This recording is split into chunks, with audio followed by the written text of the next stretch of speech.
અમારી માંગ છે આ ફાટક ખોલો તમે, બરોબર છે। અમારા ઘરમાં કોઈને તકલીફ થાય તો અમે પુલ વટીને પેશન્ટને પહોંચાડી નથી શકતા।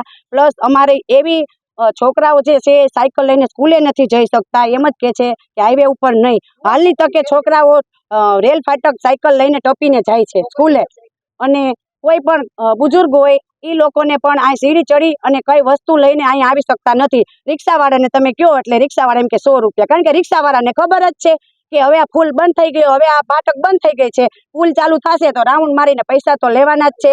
અમારી એક જ રજૂઆત છે કે અમને અહીંથી અમારો રસ્તો કરી દો, ભલે રિક્ષા ચાલે એટલો, પણ એટલો અમને રસ્તો કરી દો। અને રજૂઆત ભાવનગર કરેલ છે, જયેશભાઈ રાદરિયા પાસે 2 વખત જયેલ છે, 90 દિવસની મુદત પૂરી કરેલ છે, ત્યાર પછી અમે આ બધું આંદોલન કરેલ છે। તો અમે નિરાકરણ નહીં આવે તો અમે તો આંદોલન પાછું કરાવશું। અમને મુદત આપે, અમને કે તો લેખિત અરજી પણ આપેલ છે, અને અમે આમ આ વસ્તુ ચાલુ જ રાખેલ છે અને ચાલુ જ રાખવાના છે। અમારા ઘરવાળાને રોજ 100 રૂપિયાનું પૂરીને જાય, અમારે મજૂરી કરવી કે પછી પેટ્રોલ ના કરવા?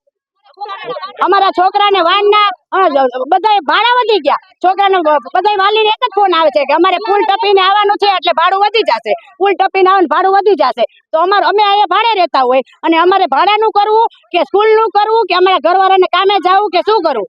અમારે 11 વર્ષથી રહેશે ત્યારે આ ટ્રેનનો આ ફાટક ખુલ્લો હતો, અત્યારે મહિના દિવસથી આ બંધ થઈ ગયું છે।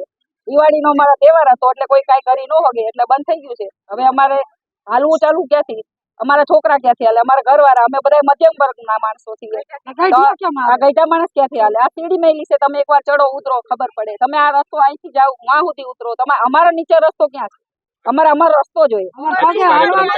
આજે અમે રેલ રોકવાનો કર્યો છે, નહીં નીકળે તો અમે જયેશભાઈ આગળ આ બધા ગયા છે કે તો જયેશભાઈ ને કેવું છે કે પોલીસ સ્ટેશને જાવ, રેલવે સ્ટેશને જાવ।